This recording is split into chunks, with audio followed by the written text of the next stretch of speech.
Yo, what's going on? It's your boy Drin. This is Drin Talks Tuesday. We do this every Tuesday at 8 p.m. And of course, tonight we are talking. Does Kev Samuels have a point?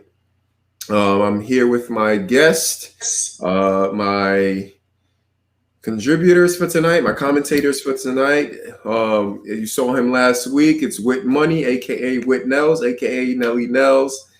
And also, we've had multiple talks, specifically about Legacy, Bobby Geek Nerditon, aka Robert LaFranc. Of course, we're going to give you guys a second to kind of sign on. I know definitely it didn't click on right away, but what's good, y'all? How's y'all Monday been? Your beginning of the week. What's going on, y'all? Who you asking us? Yeah. Or the people filing in? Mine was intense because I'm a teacher and I'm in the building, and I don't feel safe. That's not what we're talking about today, but I just want to put that out there. Somebody needs to know. This is you don't feel safe because of COVID? Well, and not necessarily just COVID, but just like COVID in tandem with the caliber of like people who are like in close quarters with people who are supposed to still be wearing masks. Gotcha. And don't want to, but it's fine. It is. Are you guys vaxxed up or not? I am. Vaxxed? Oh man, I gotta get vaxxed. Way to make me feel like the oddball. Y'all both dressed up. I'm in the t-shirt unvaxxed. I feel like a salo. All right. For those of you that are logged on, give a quick shout out, say what up in the chat as we, kind of just give everybody a second to sign on. I saw that they brought down the verdict on.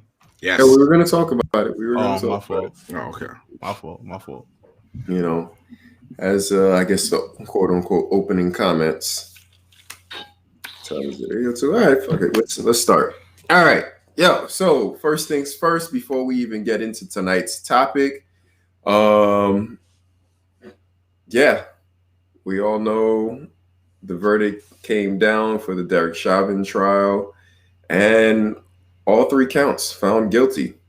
Good. I don't think we were all expecting this, but I'm glad it happened, to be honest with you, because normally how this goes down is not guilty. So yeah, I will say I am pretty happy about this, but there's work that still needs to be done. What do you guys feel?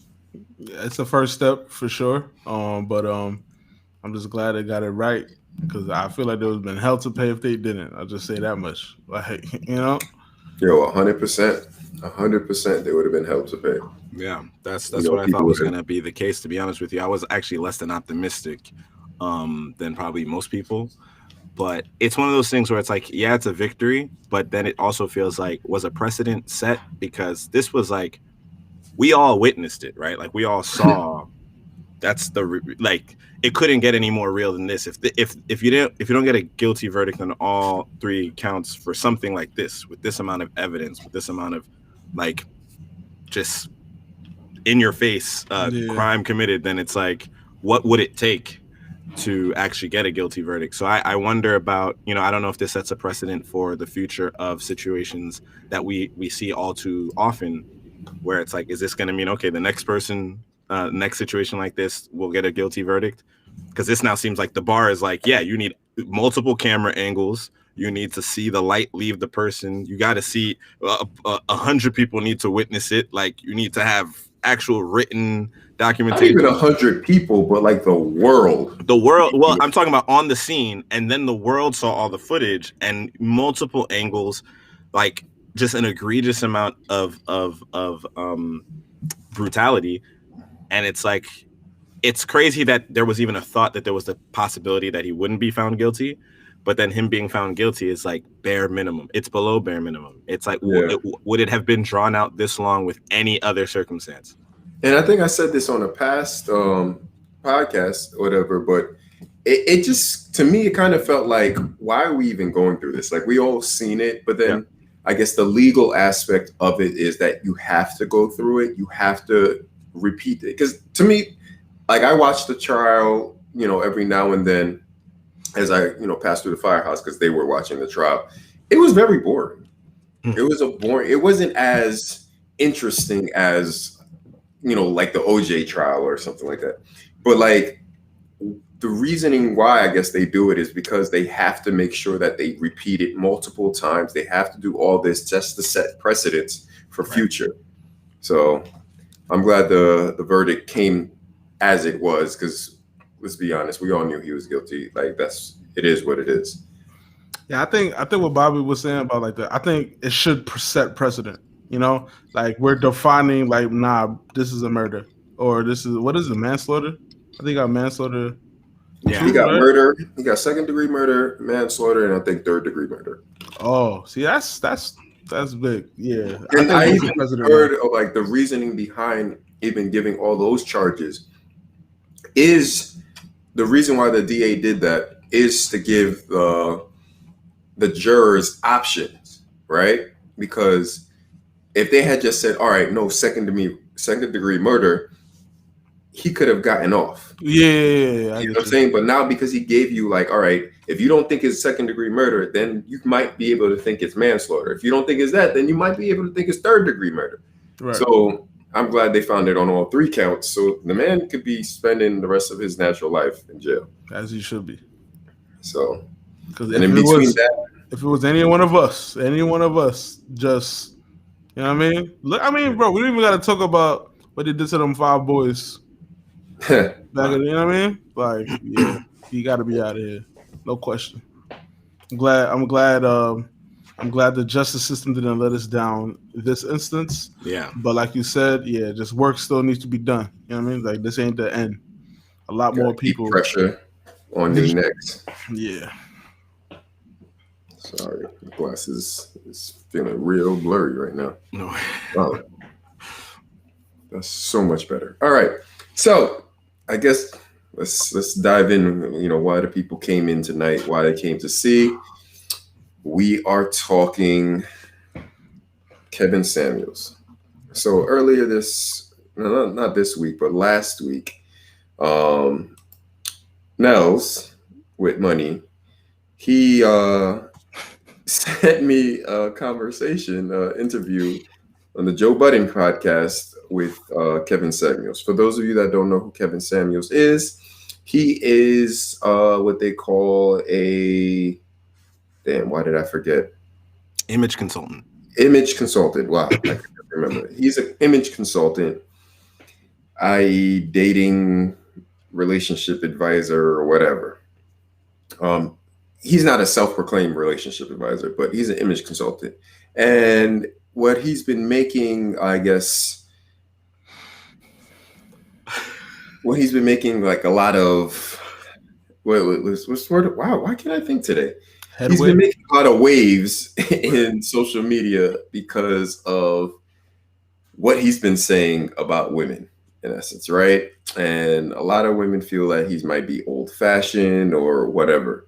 But pretty much in the podcast, he went deep, right? And this is, if you have actually watched any of his videos, this is nothing new from what he said at all in any other thing. But the fact is that this is actually the first instance that I've actually watched a full interview of him. And then from there on, I went down the rabbit hole and watched a whole bunch of other Kevin Samuels things. Now, we're going to talk about it, right? We're going to get into it because what we really want to know is, does Kevin Samuels have a point with what he says? Well, what do you think his point? What do you think the video? How do you? Sorry. Yeah.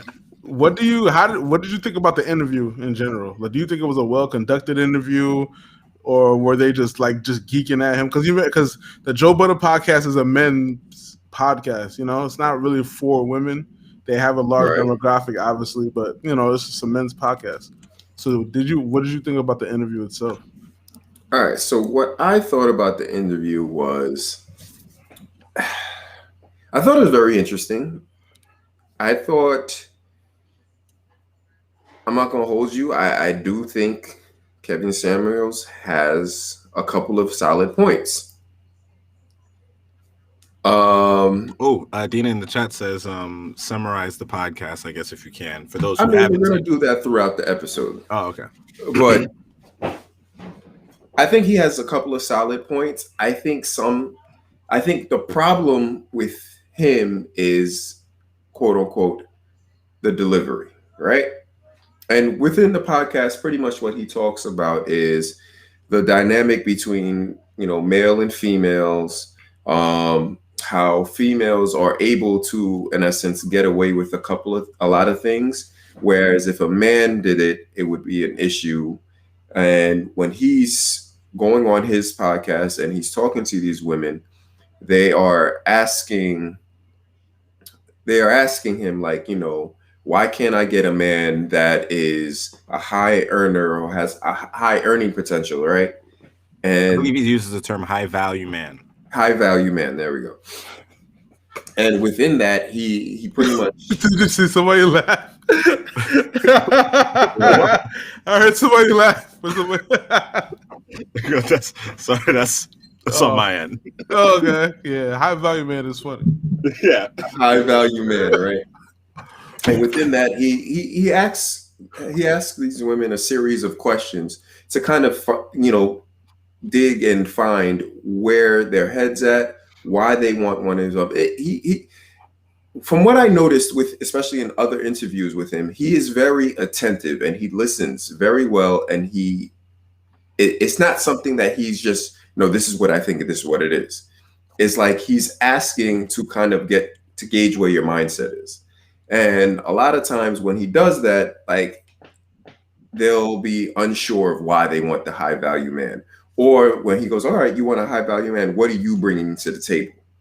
And it'll be like, oh, like, I have my own business. I do this, I do that. And he's like, all right, what do you look like? And it'll be like, oh, he's like, rate yourself from 1 to 10, and you can't use a 7.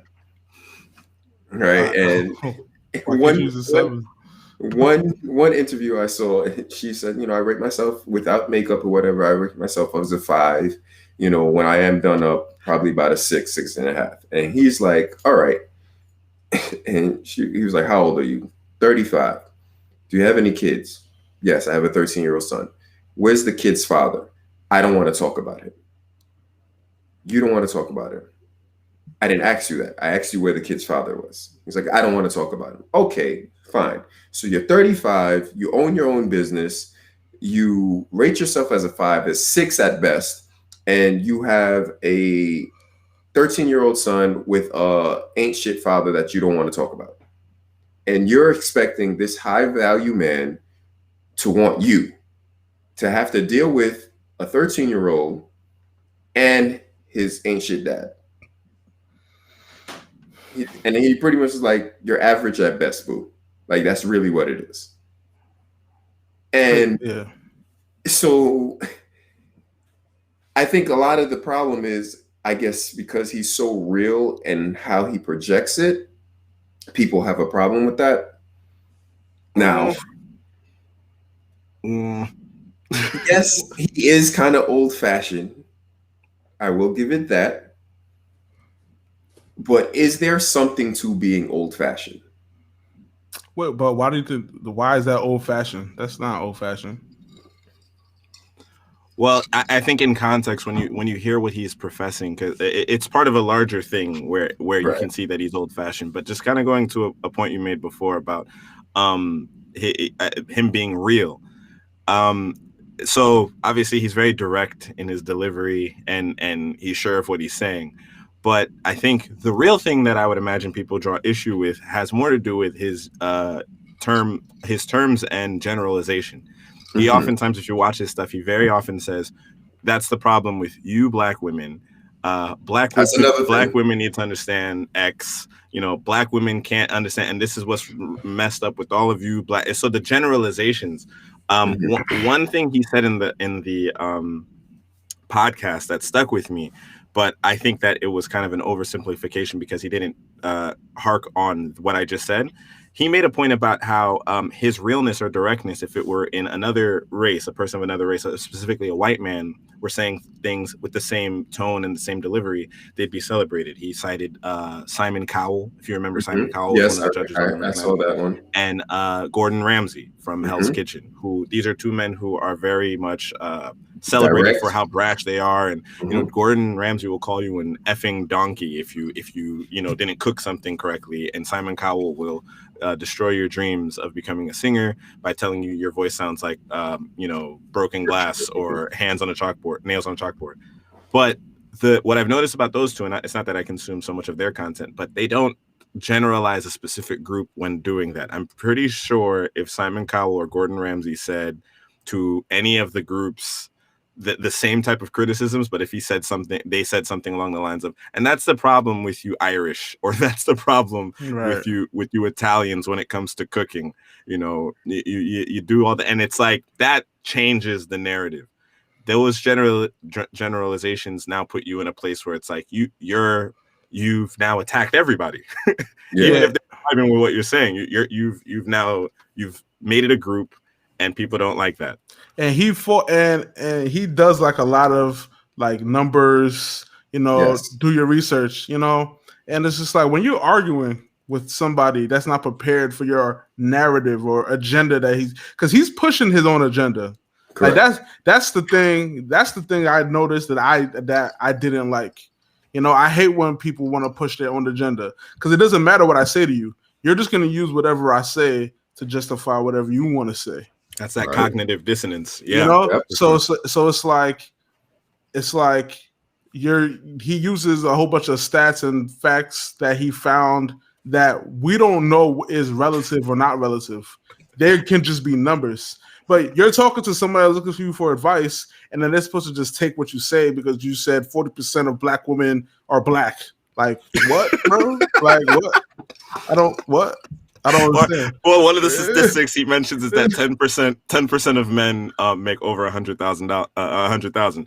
I have not verified his statistics, and I don't know to what he's referring to specifically. What is the age cutoff, and in what bracket is he talking about? Black men? He's talking about all men. So that's and it doesn't seem like he necessarily narrowed it, but yes, he might as well say 40% of black women. Yeah, and it just don't make sense. But what bothers me, right, is because I agree with the initial principle that he's trying to set.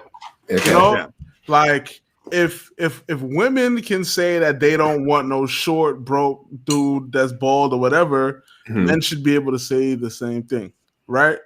Or whatever, or neither should say neither, whatever. If that's the argument, whatever. But the way he was going about it just disappointed me a lot, because he seems so, he's older, he seems mad educated, and it was just like, yo, bro, you're just another troll, just talking nice. And it disappointed me a lot. So one thing again, and this is why once you gave me the podcast and I listened to it and I'm like, wow, this is very interesting, whatever. I had to now go back and listen to other things, right? Because in that same podcast, he says, I say the same. I have 3 years of me coming at men also, like, so I was like, all right, let me actually see this. And in essence, he does. So I will give him this, that he's an equal opportunity, getter in essence. Like he comes at men also, like he literally... Wait, what? Because I mentioned the short broke dudes and the bald dudes too. Women don't want those things. No, that's tough. That's Steph. Steph ain't broke. Steph ain't broke though. So yeah, exactly. So I don't know what he's talking about. Steph out here fronting up for the camera, but it's cool. But, yeah. So he says the initial same thing for men also. Like, men, you can't expect to get a above average woman or 8 or 9 or 10 and you're broke and lazy. Like, it's not gonna happen. I agree with that. You have to work your tail off. And he says it. He's like, you gotta, yes, you might have a 9 to 5, but then on the weekends, you're supposed to be getting a side job to build your earning potential up. Like, you have to get it up there. And if you want these things, but a lot of times what happens is people are lazy and they don't want to do the work. And I think that's a big thing with him, I guess, in talking about women's weight also, right? Because that's a big thing women always get at, because he be calling women linebackers. Yo, well, he said one girl looked like Emmett Smith. He said one girl, he called her a linebacker, and she was just like, I'm not a linebacker. And he was like, woman, you are weighed like a linebacker. And then he went online and looked up Lawrence Taylor's weight. And he said, he is 4 inches taller than you, and y'all the same weight. My thing is, you didn't have to do that. You trolling, like you just trying to, and I hate. Off polite at first. No, bro, he's just saying it without cursing. Thank you. That doesn't mean anything. Like it doesn't fool me. He starts cursing after a while. But it's disingenuous to say that he's coming off polite when his immediate tone is condescending from the very beginning of the conversation. Because essentially he's like, regale me with what you think. And you know, to speak to your initial question, does he have a point? I believe that he does have a point. And I think ultimately his point and his whole premise is supposed to be to address people with what I feel like are delusions of grandeur. His approach to it is obviously the thing that's up for debate that is going to determine whether or not you love him or hate him. But it's one of those things where I did see that same one with the girl who was 13-year-old son, and she wants somebody who makes 6 figures, one of the cases. And then he was like, boo, you're average at best. But to hear her talk about it, and he asked her directly, what is it that you have to offer? And what she started off the conversation with was that she doesn't want to deal with, she doesn't want to date down anymore, because when she dates down, she owns her own business, and men keep asking her if, you know, to be partners in her business or whatever, which she doesn't want. But when he asks her what she has to offer, she says, you know, well, I can help them grow their business. You know, I can plant. I don't know. She was talking about some other stuff that's like, and he was like, high value men don't care about those things. And that's why I say with delusions of grandeur, where I think he's on a crusade against this kind of conditioning that people of this generation have kind of fallen into, where it's like, you deserve what you want. Yes. And that is absent of reality.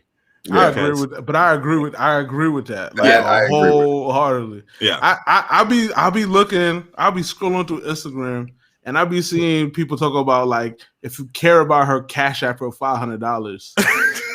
Why would I cash app you $500? If you care about her. You must not care about her, Nels. Yep. Why do I gotta cash app you? I don't care about her.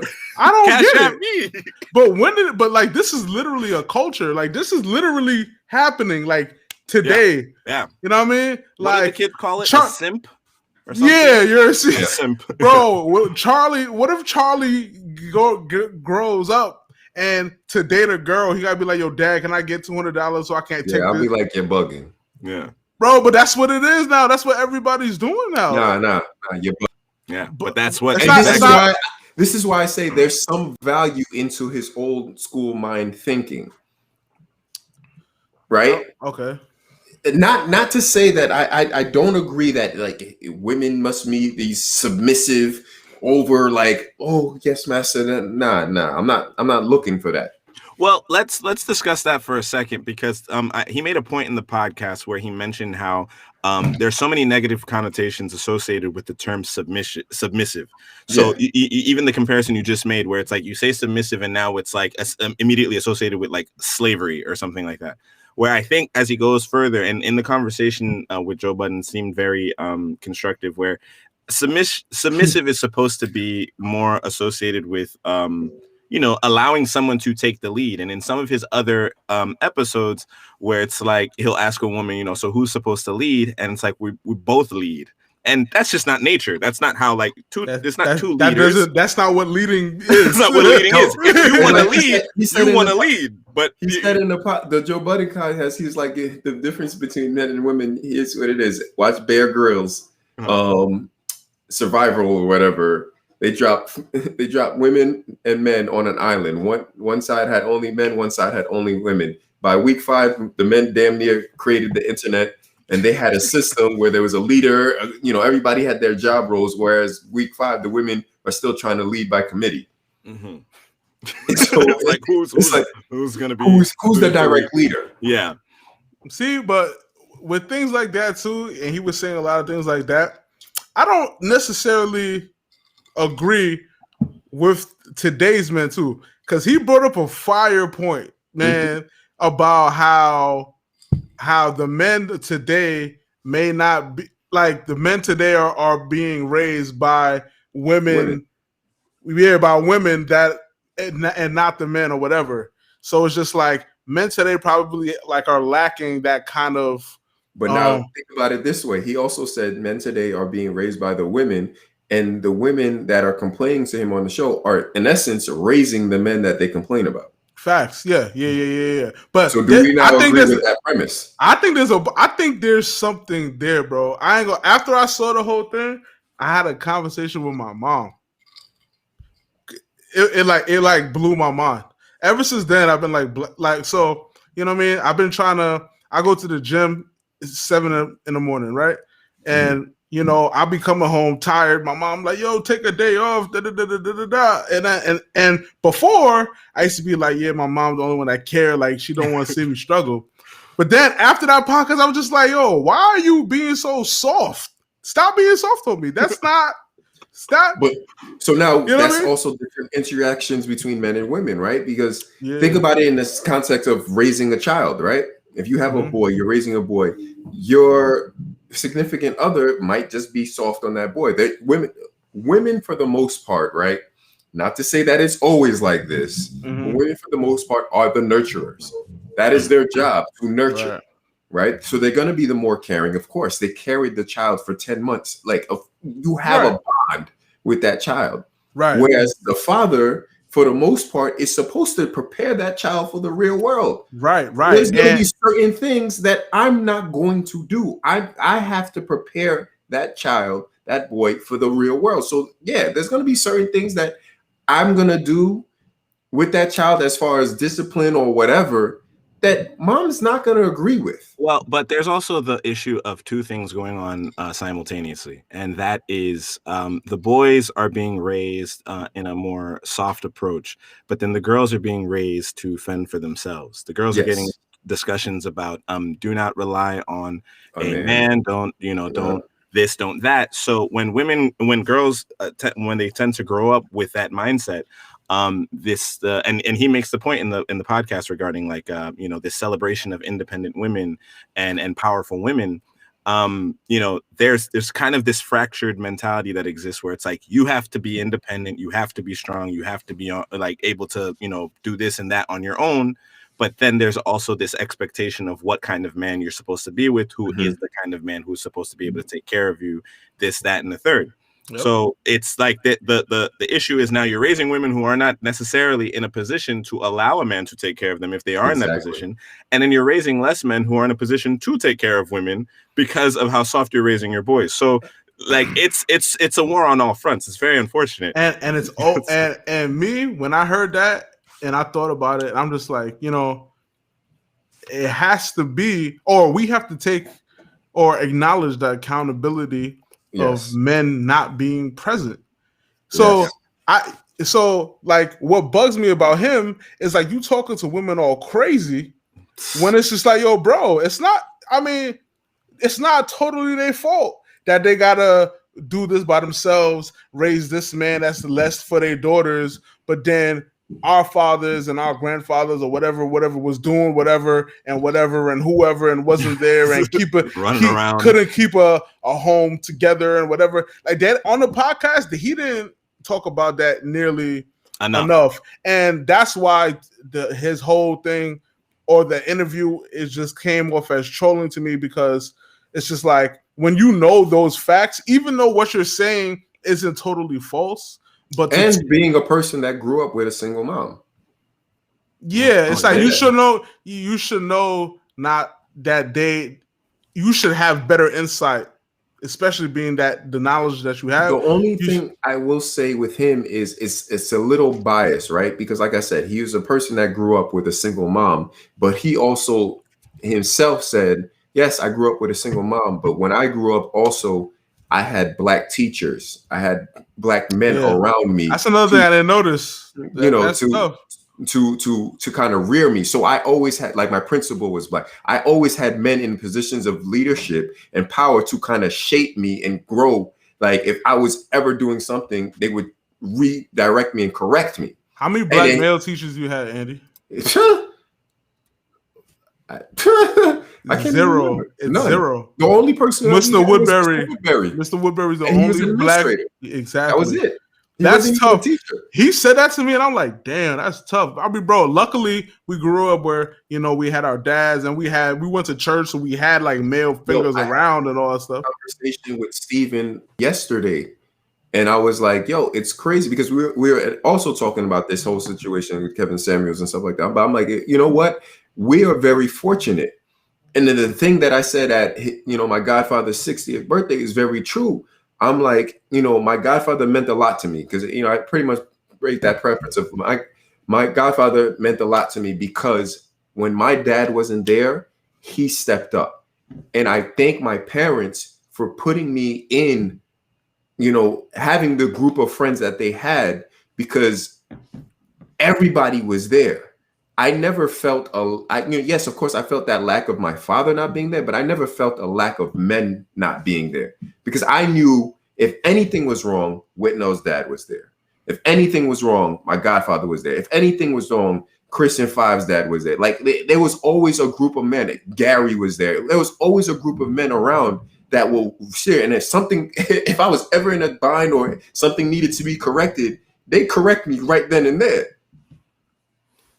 So I think he was fortunate to have that, but now he's kind of placating, like you guys said, he's placating and kind of trolling in that aspect. Theater, because at the end of the day, this is still a business for him, and he does have to get views. And I think the thing is that people are less inclined to agree with someone in any capacity when they're doing something that, like, fundamentally they don't agree with. I don't agree with the like deprecating of black women and in any way, right? Because once you do that and then you generalize it so much, because if he reduced it to the women who call in, right? It's like if he's saying, you know, that's the issue with so many, you know, women in my audience or whatever the case is, that's easier to digest. But this generalization with the, you know, you black women, and, you know, if any other race were doing that, imagine he was like, you know, Kevin Samuels was like a Latino man or a white man or whatever, saying the same thing. It's like that doesn't make it better to make this generalization regarding black women, and then not in the same conversation address, like, other, like what Whitnell was saying, where it's like he, in that podcast, he didn't mention, he didn't make enough points regarding men's perspective as well. Like he said that he's spoken about that for 3 years early on in his career, but I didn't hear in that conversation what it was. I would have to go back and look at his catalog. So I don't actually know the validity of that statement, but that's also, so I also went back and I looked at of course, and he said it too. He was like, yeah, I did the clickbait, and he put Tommy Lauren has something to teach black women, right? No, okay, yeah. Oh my gosh. You know, I'm working and I'm listening to all this. So he pretty much, Tommy Lauren, I guess a couple of months ago, I don't know when this was, but she had posted something of like things that men need, right? You know, I think it was like value, set appointments, all type of shit, right? On how to approach women of high value women or whatever, right? And he was pretty much like, yeah, see, black women, you see what she's talking about, da da da. And then he posted another video of her, which I guess happened 4 days later after she made that Instagram live post of her pretty much kind of recanting what she said. Like, I didn't mean to say it, like, it was not all men and blah, blah, blah. Like, I meant to say for the boys who are trying to be men or boys who are acting like men, this is what you have to do, da, da, da, da. And she was like, you see? He was like, you see what happens?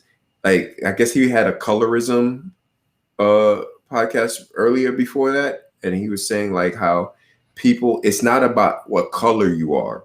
It's about your attitude, right? And it's the attitude that's the biggest thing that turn men off.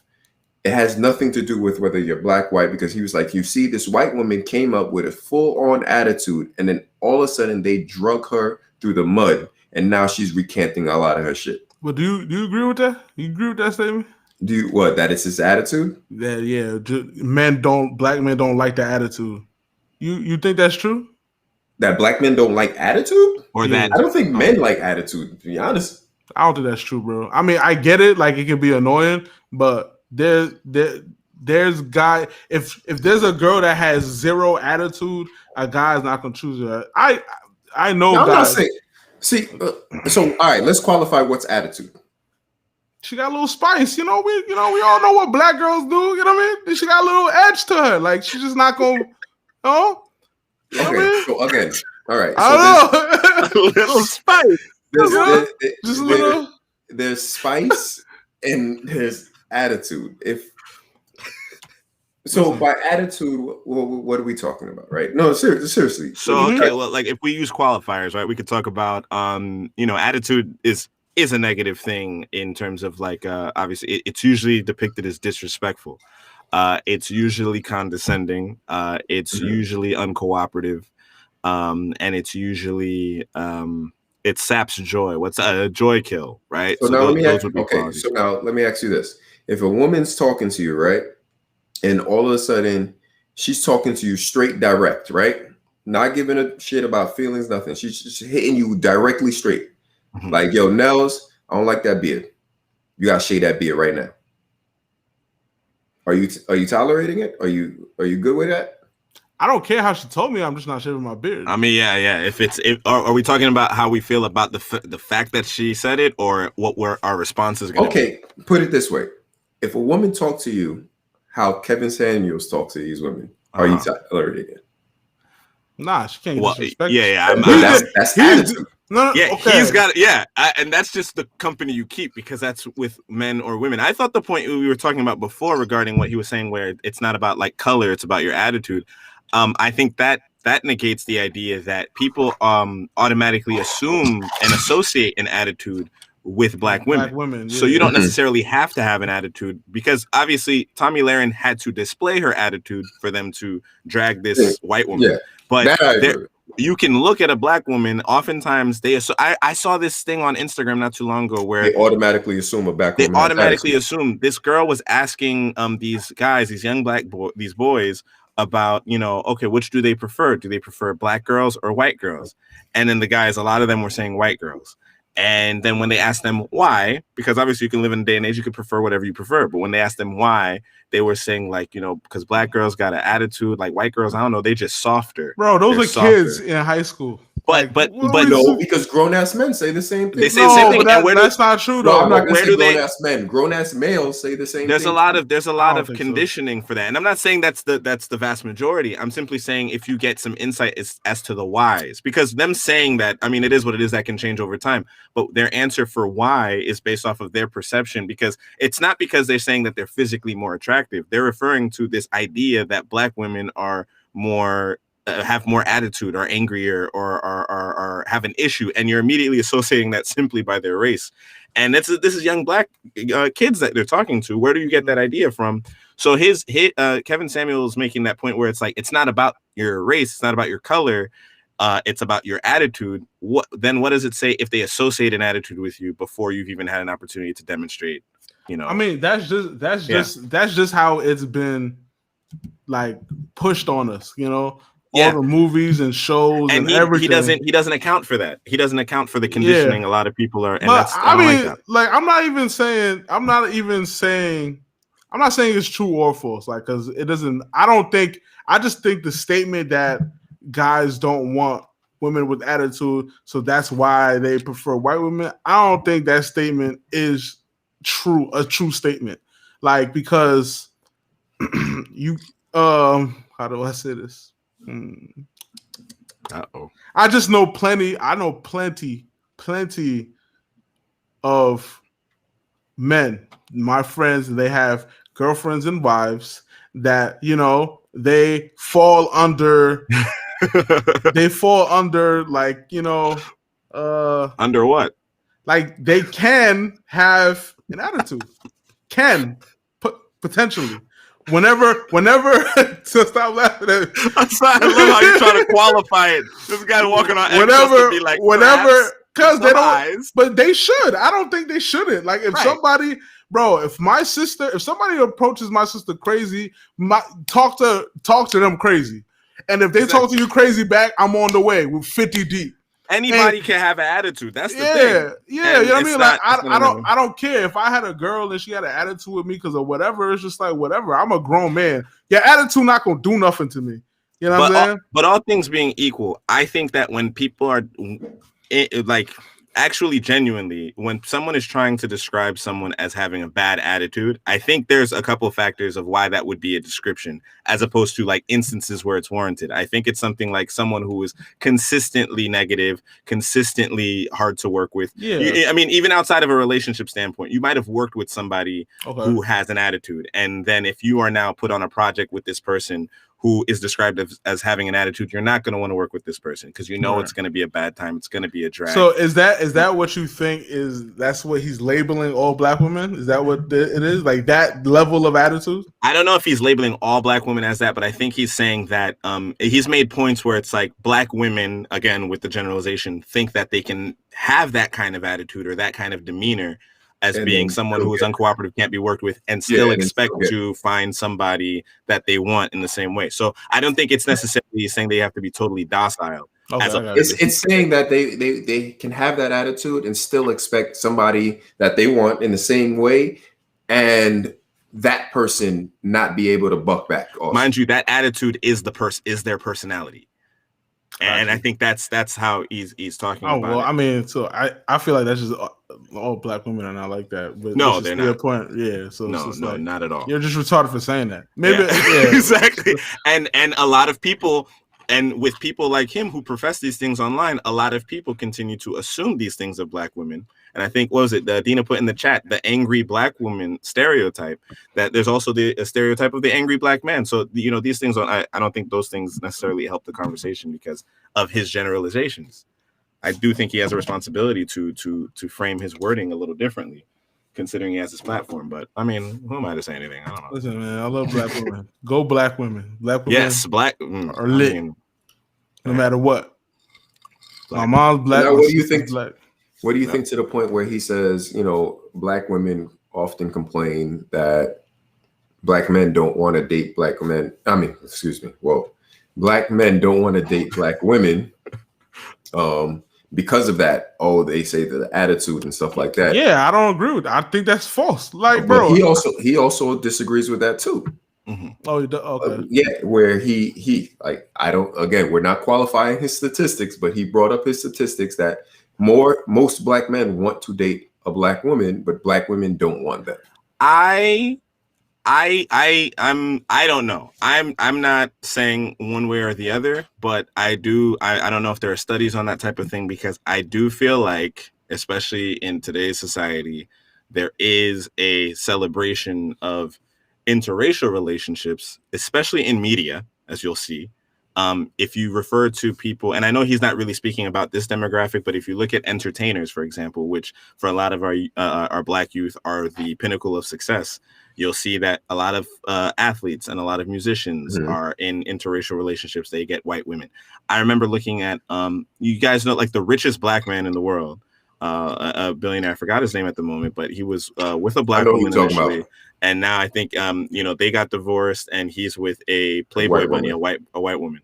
So this is like a thing that you see play out. How often does that happen? I can't speak to that. That's another, not to interrupt you. No, go ahead. But that's another thing too, when we watch all of these things, that I believe that we should be desensitizing. When these people are talking, they're talking about their own culture.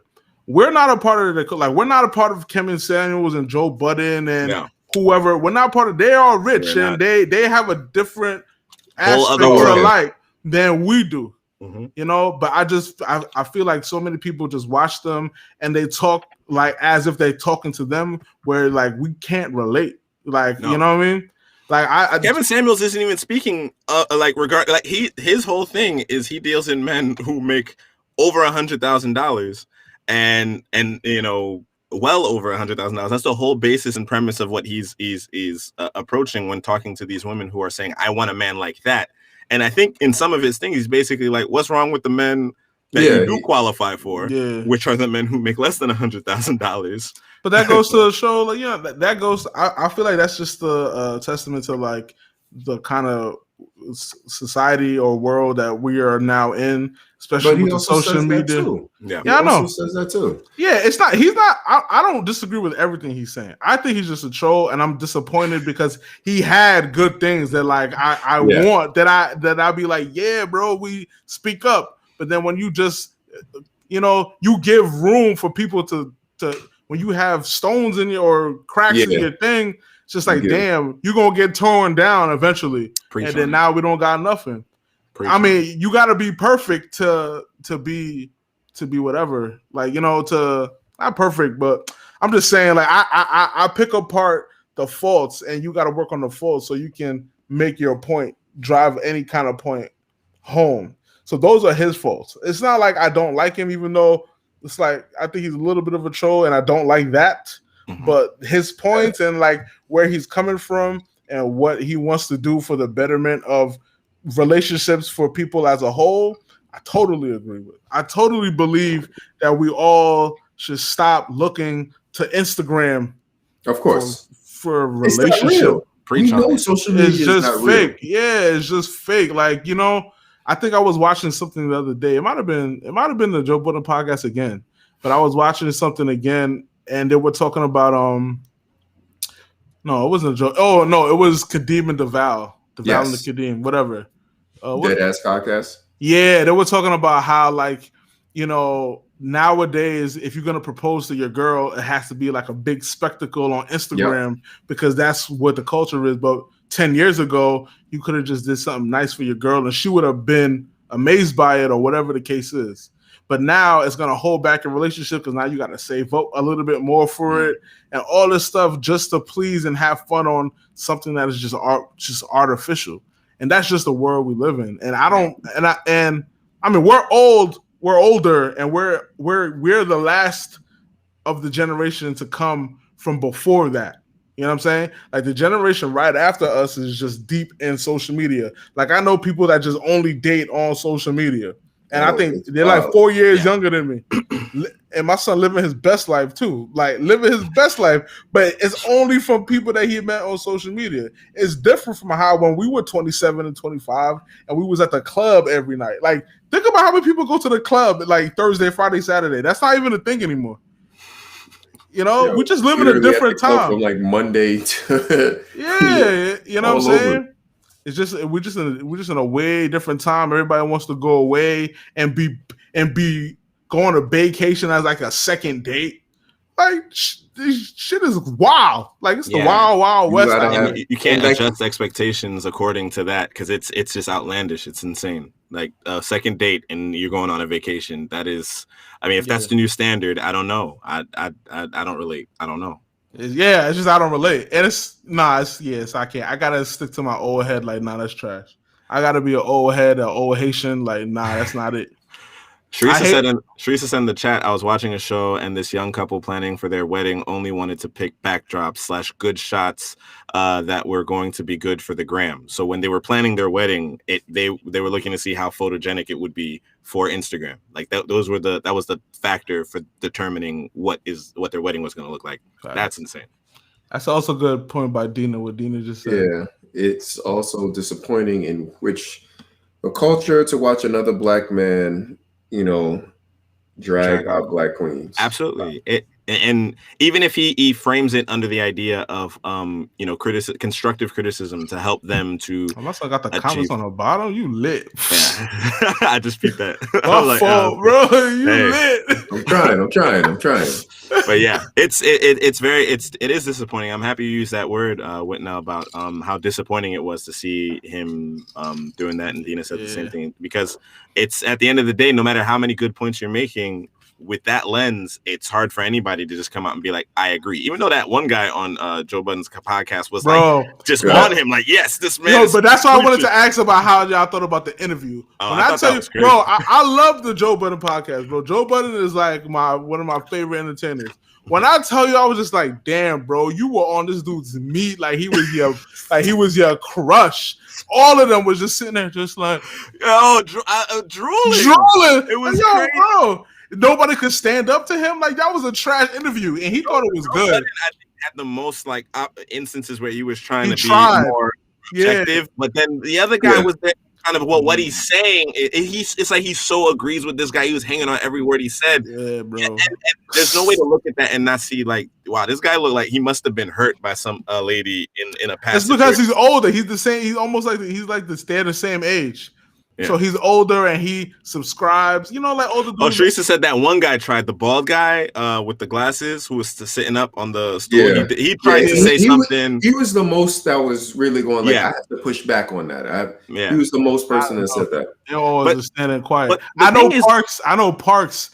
I don't think Parks agreed, but like I said, they were all so afraid. Nobody wanted to offend him or something. But Kevin Samuels, he does this thing where he asks a question that's so open-ended and so broad, so it trips you up when you're talking. It's like a conversational like tactic that you use in order to dominate the argument. It's also if you watch debaters, right, and you know how to actually debate, the best part about debating is actually listening to what people say.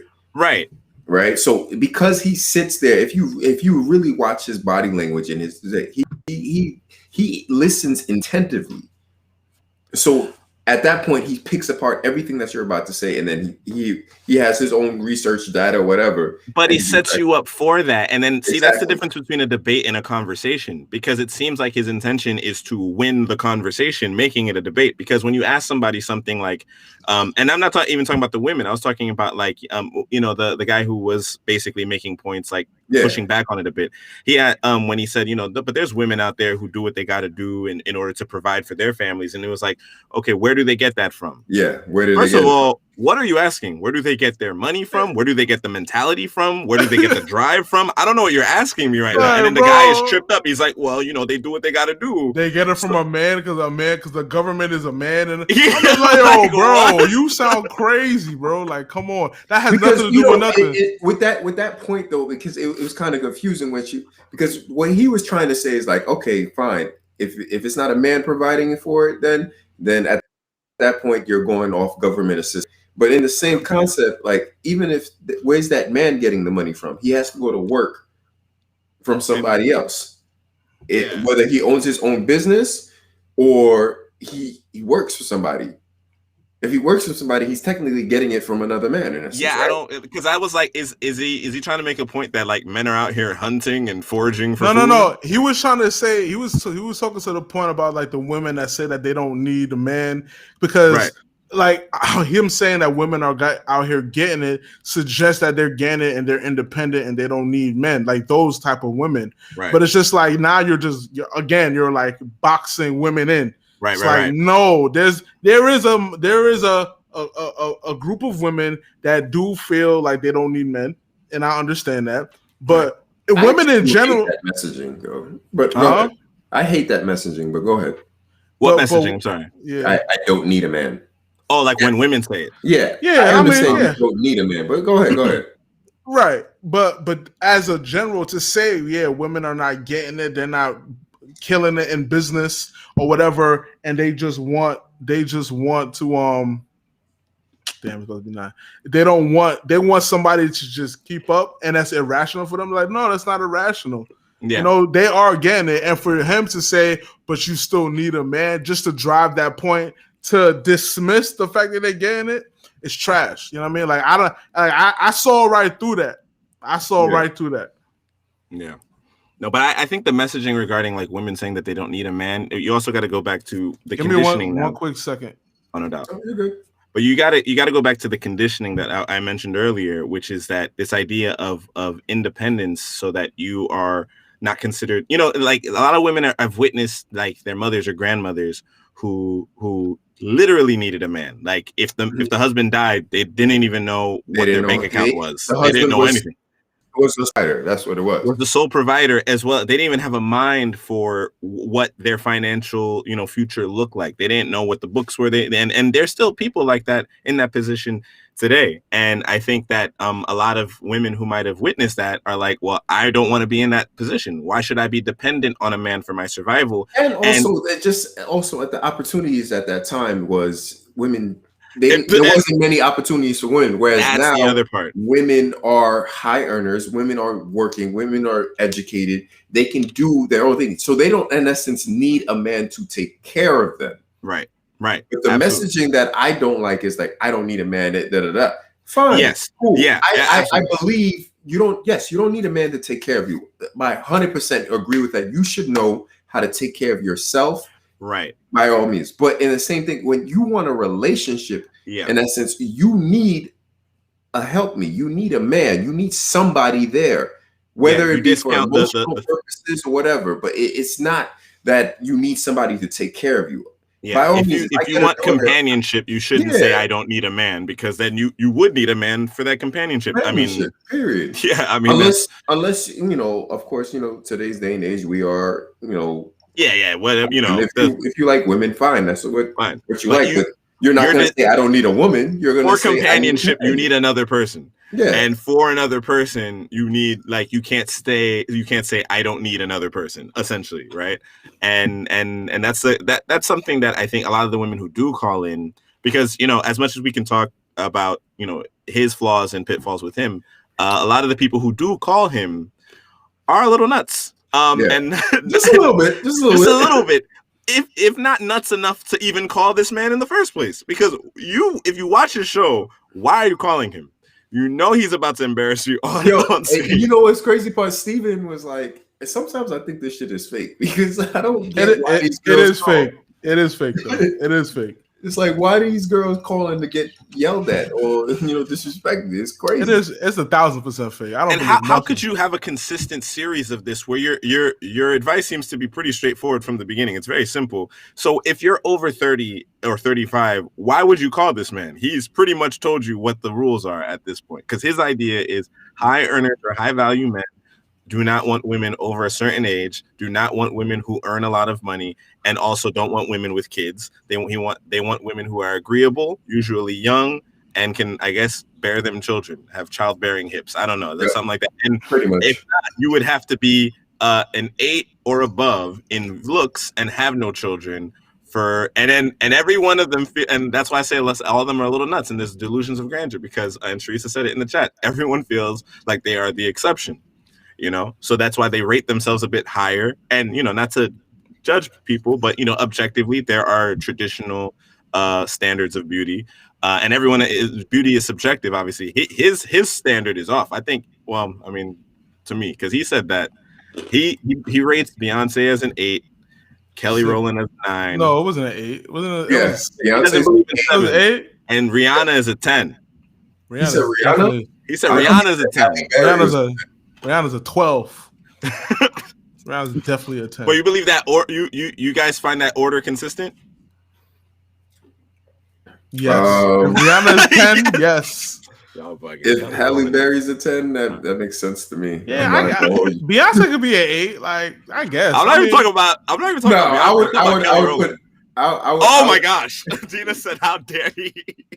I forgot about Beyonce at the 10 part. Beyonce's family. He said somebody was trash. I forgot. I'm trying to think. Saweetie. He said somebody was like, he said Saweetie was like a 6. A 6. Yeah, that was tough.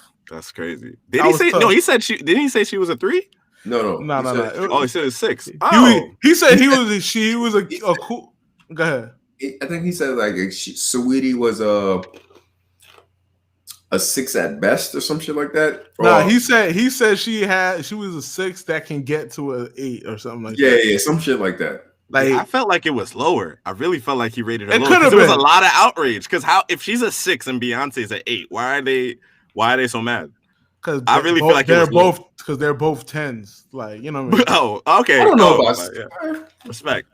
But I get it. I get the whole makeup thing and all that stuff. That's where he's coming from. Like, if you have to put on makeup, he's already taking points off that. Yeah, but that's him and whatever. Yeah, like, that's a big thing for him. He's like, if you feel like you need makeup, then whatever. But he's still gonna look at.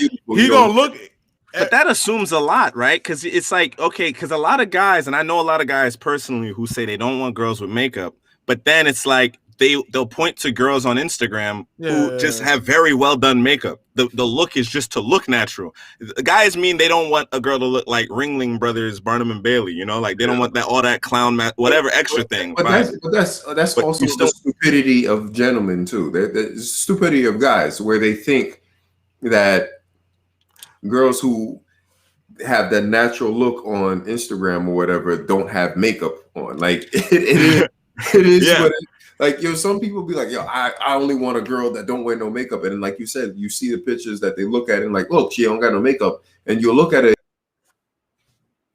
Oh, damn. Lost you. Oh, wow. I was going to say, Sharissa said all the women he named wear makeup all the time. And yeah, he just listed some women and they wear makeup anyway. And everybody you watch in movies and television shows, if you look at a woman on there and you're like, wow, see, yeah, she's beautiful. They got makeup. Everybody got makeup on. Everybody got makeup on. Yeah. So that's good. But I get it. I get the whole. I know there's people that come from that stance. Me personally, bro, if you just look good, you look good. Whatever it is. Like, I don't know. That's like saying, oh, does a guy look good without a haircut? Yeah, like so. He didn't have the fresh cut, so he can't. If I don't got the fresh cut, then I'm an 8, a 10, a 9, a 2, a 4. I don't know. Who am I at this point? Whatever. And yeah, he speaks in absolutes, and people don't like that already. But then he makes these generalizations regarding race, and I guess as a black man, it is he feels like he's in a position to do that, but he says entirely too much like problematic stuff. I mean, Dina said it. He's problematic. Oh, okay, Dina just said he'll be back soon. I guess it's our show now, but you got to go, right? Well, nah, it's all right. All right, but yeah, I thought I really agree with your point about how the interview was conducted, because he pretty much took over the interview. And I don't even watch Joe Budden's podcast like that, but I feel like wouldn't he be talking more? It'd be more of a back and forth. It felt like an episode of his show, yeah. And then when they were chiming in, he was like, "Let me say this." He was like, "Let me shut y'all down and take over your whole platform." Yeah, it's like he reeled them in with the idea for men to deserve better. Right. Obviously, like we want to deserve better. I want to deserve better. Yeah, right. But then it's just like the way he went about it and all that stuff is just. It's just like, man, that's it's sending the wrong. It's just sending not the right message for the betterment of everybody. But again, I feel like his taste or his preferred women or male is not ours, because he's a lot older. Yeah, maybe now he's a lot wealthier and he's dealing with, like you said, way wealthier guys. Yeah, and like they got to deal with, because I know these guys, they literally have to deal with women that don't have anything all of the time. Yo, guys, I'm sorry. No worries. It seemed like my internet gave out, so I'm not even sure if the chat or anybody saw that. Yeah, no, I think so, because it looked like people were still. It says I'm on air still and that we're live. And when you disappeared, your manager chimed in. So. Okay, cool. Yeah, no worries. Well, actually, no. Wait, is it live still? Oh yeah, it is. I'm looking right at it. Yep. Yeah, it says 1 hour and 3 minutes, so it never stopped. Yeah, see, we were out here carrying the show right now. Bobby was. I was out here just fumbling and mumbling. Nah, you got. I came back when you were talking. Yeah, I'm just trying, man. I was doing my best, man. You don't want dead air. That's part of the problem. But he made a great point regarding his whole Kevin Samuels' whole approach is not necessarily helping the cause that he professes to, or it seems like he professes to want to make happen, because he's trying to better people's, I guess, ideas or perspectives on dating, what it is you can get, because he said that in the podcast, right? He's like, I don't care what you want, I'm trying to tell you what you can get. Mm-hmm. And I understand that dose of reality, because like I said, a lot of the people who call into his show, they need that healthy dose of reality, because there is a reality to what it is that you can get in this dating pool if you just take a step back and you do look at one statistic that I don't know if he mentioned it, but it is a real statistic where there are more women on the planet than there are men. Oh yeah. Right. So all things being equal, imagine that all women and all men just like decided, okay, hey, whatever standards, who cares? We just got to match off. We just got to pair off. There's gonna be a lot of women who are not going to get paired off with a man simply by how math works, right? That's fair to say. Mm-hmm. So what he says, his larger point with his statistics, which I don't know how legitimate they are, but okay, if 10% of men make $100,000 or more, and a woman goes on his show and says that at minimum a man has to make $100,000 for her to even consider him seriously for a future, for marriage and all that stuff, he basically lets them know that the reality is that already you're dealing with a smaller like a smaller number of men. Mm-hmm. Now you are saying 9 out of 10 men you won't even consider, and you don't necessarily have what that 10% of men are looking for. Yeah. And that is based off of your own perception of yourself and your own value. You need to take a good hard look in the mirror and say to yourself, am I worth that? Do I have to offer what that particular type of man is looking for? And there's no way to say that without sounding harsh, but he sounds harsher than you need to be. But let me say this, right? No. I don't think that's necessarily a bad thing, technically. What he's saying? Well, just the idea, like I don't think that part I actually agree with, because that's just math. Well, yeah, I know it's true, but like women are allowed, or anybody is allowed to want whoever they want and live the life they want to live, right? Right. You just have to accept whatever you can get. Yeah. No, not what you can get. Not what you can get. You gotta accept whatever comes with whatever your decision. But I think that's also what he's saying too, is that men are more practical in themselves, right? Right. They'll if a man will self-evaluate and be like, all right, I'm a 6. If I'm punching above my weight and I bag a 10, I know that this 10 is probably not sustainable. And if that 10 breaks up with me or whatever, it's just a nice little one night stand, I'm not going to be like, nah, from now on, all I go after is 10s. Okay, let me say this.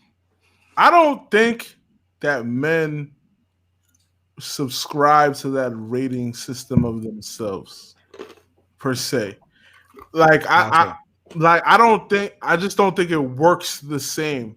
Like a man can find a girl and they don't necessarily care to an extent.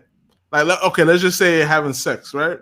Mm-hmm. Men have a probably a lesser standard than women of who they sleep with, because typically a nigga is just gonna sleep with anybody. And he makes that point too. Kevin Samuels agrees with that point. Mm-hmm. But when it comes to marriage, you know what I mean? A man is always gonna marry the standard of the girl that he wants to. I don't believe that he wants or whatever. I don't believe that men typically decide any of those decisions based on themselves because they can always get a woman, or it's easier to get women for men than it is for women. You know what I mean? That's why I say it's just like, I don't think it works the same. But I don't think a guy is like saying, yo, I'm a 5, I can get her and her and her and her and her. A guy can fall into a relationship easily. I think within reason. Hold on. So what you're saying, right?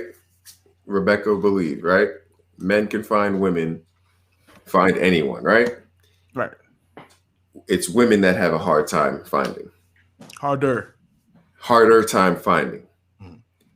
Is it because a man can find anyone, or is it because a man will realistically go, all right, you know what? This is what I'm into, this is what I can do, and this is what I'll go find. Whereas a woman will be like, no, I need this person to have this. Where for the most part, men are really going like, I need this woman to have this. For the most part, men are really just going like, yo, Dren, is she my friend? Is she cool? Is she cool? Is she gonna hold me down? That's it. Let's go. Dren, there's so many facts to this, bro. Like I said, men can find women any kind of way. Even if they marry her, they gonna cheat. Even if they're not making them happy. Sorry. They're gonna get to the next one, and even if they cheat, they're gonna cheat on the one that they cheat. Like they got them all over the place. The ones at church, the ones at work, the ones at the club. Bro, it's not. Okay, so then what you're telling me is different criteria. That's what I'm saying. No. Yeah, because you said even if I marry this one and this is not what I want, I'm gonna go cheat. I'm gonna go do this to find what I need. So there's different criteria. Whereas a woman, for the most part, she's looking for every need to be satisfied in that one individual. So of course, yes, that's gonna be harder to find. Whereas a man goes like, you know what? This is what I need for this as my wife. If I need something else, I'll just go find it somewhere else and have somebody else fulfill that need. I think is it a need fulfillment, or is it just like that's with just a man for the most part? What I believe. For a man, for the most part, if it's a need fulfillment, they'll just go find it somewhere else. Now, what makes it for a grown-ass male, it's a need fulfillment. They find it somewhere else. So that's why it just seems like a man can find a woman wherever because I'm just gonna go do what I want. It's because they have the option, bro. That's what it is. The option, yes. If men had limited options like women, then they would be just as picky to find the perfect one. I think it's the criteria, because think about it this way, right? Now we're talking. Now we're potting, by the way. If we're really talking, right? If we're really talking, right? Especially in today's day and age where everything's all about equality, women got options too. Mm-hmm. Women got options too. Now, do they choose to work on those options? Do they choose to go after those options? No, because they want everything in one whole package. Whereas if we really talk, right? If a woman was like, yo, you know what? I'm gonna be like how these niggas is doing me, right? I'm gonna have this man for this one. What's that Spike Lee? She's gotta have it. Mm-hmm. She had one man for a certain thing. She had another man for another thing. If women was really out here doing that on a basis, and not to say that they're not, women got options. If anybody that has options, it's women that got options. Because are we just talking about marriage? Wait. Women have options to sleep with. If we really get into it, women have the option to say no all the time, right? As a man, you are getting rejected multiple times over. But if you're talking about sex, bro. You're only talking about sex. No, I'm not talking about sex, because you can be like, hey, shorty, can I go on a date? And she can say no. As a man, you get shut down for dates more often than women do. Right? Women have that power to shut you down for a date. Yes, I'm not even talking about sex. I think it's to Whitnell's point where he mentioned about, like, you know, the options. I think role reversal, because they're looking for optimum opportunity. Yeah. We're not looking for optimal because we have all the options. I mean, like, pretty much. That's what I'm saying. We got it all, so I don't gotta look for the perfect. But there's validity to what you're saying as well, and that's why, you know, really, this is really, you know, I wish this part of the podcast was earlier too, because this is like there's something to be said about how adjusting expectation, because women could go with, I guess, whoever it is that is approaching them at that point, but then it's like, I don't know, it's tough. There's layers to it, because but I still feel like, we got to be really specific. Are you talking about a relationship, like someone to go get married to, or sex? And if you look at the chat real quick, there's a point in there. I think Kevin Samuels even says that women control access to sex and men control access to relationships, which is a very interesting point, because at that point, then it's like, okay, what people are looking for. He's dealing mainly with the standard of marriage. Marriage is the standard for a relationship, a successful getting together, because at that point, anybody can sleep with anybody. Any of these women, you know, he's had women on the show. He said it in the podcast. Women will tell him that they mess around with high value men all the time. Because the same way where it's like you have someone like Jay-Z who was with Beyonce and he stepped out on her with, I don't even know who. Right, some nobody, basically, right? So and listen to how crazy that sounds. Right? She's a nobody. She's a nobody to Jay-Z. Like, think about how crazy that sounds. Hey, Jay-Z stepped out on with a nobody. Like, she can be the baddest joint ever. You think Jay-Z is fucking a 6? For real. She's probably one of the bad. Yo, it could be Rihanna. Like, who knows, bro? Or maybe it. But here's the thing: it also could have been a 6 because in the end, exactly. Exactly. The spectrum is unlimited, and that's unfortunate. That's all I'm saying. That's the unfortunate. That's crazy. It could have been. It could have been anybody. It's a hard situation. It's a hard situation. I just don't believe women don't have options. I think everybody has options. I think they got options. Women have options. I think it's just more of who we want. Like if I say I want Halle Berry and that's it, then yeah, I'm gonna have no options. Okay, yes, I get what you're saying. You limit your own options I get by that perspective. And that goes to his larger point about if you're only dealing with 1 out of 9 men, you only want to deal with 1 out of 9 men. You've limited your options even further, for sure. Like because women already have limited options because of just like statistics, the number of men in today's society. What we I'm a speak. You know, in today's society, women are looking at again high value men, right? They're looking at the high earners. I want this. I want all these boxes checked. And in the same respect, men are doing the same thing. Where we're going, hey, I want a wife that's submissive. I want her to do this. I want her to cook. I want her to clean. I want her to make sure her nails and makeup are done. Or I want her to have that whole package. We limit our own damn selves. Yeah, it's not realistic. It's not. As much as I would love for my wife to wake up and be in a thong all damn day, that shit don't make no sense. It's not happening. Yeah, it's not happening.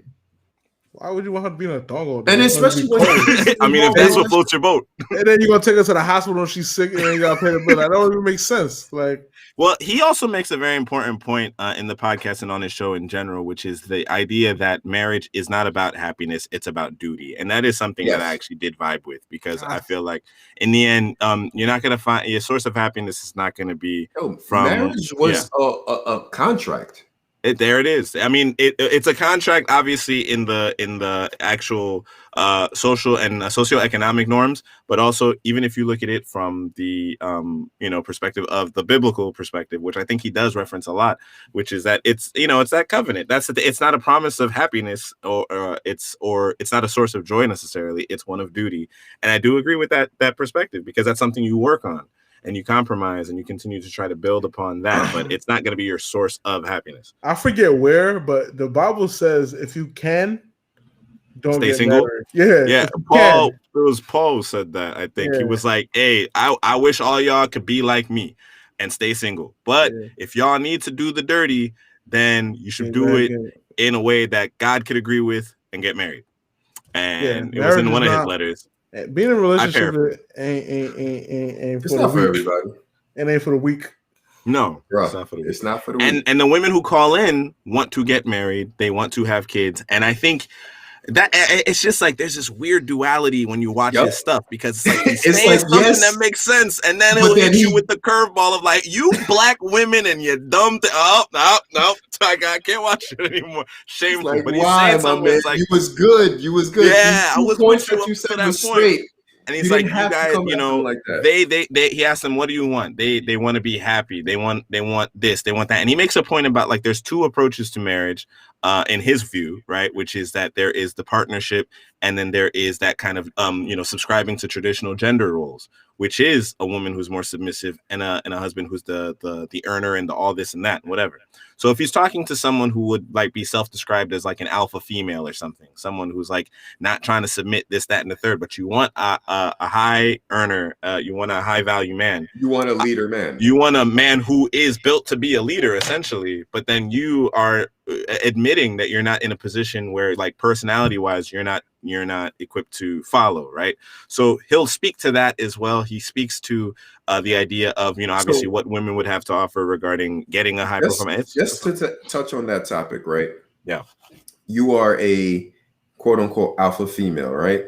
But you want a male to be a man to be a leader and, whatever. Does this touch on fragile male ego though? How so? How would you think? Because just the duality of it, right? Mm-hmm. If we're going to be talking about how women need to be submissive and all that stuff, and how he comes at these women like he doesn't need to say all this stuff like that.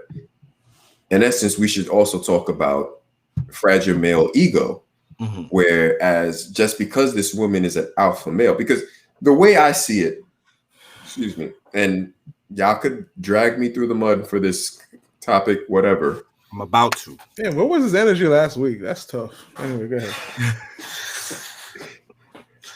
I'll tell you after. But, y'all could drag me to the mud. I honestly believe women want to be submissive to their partner.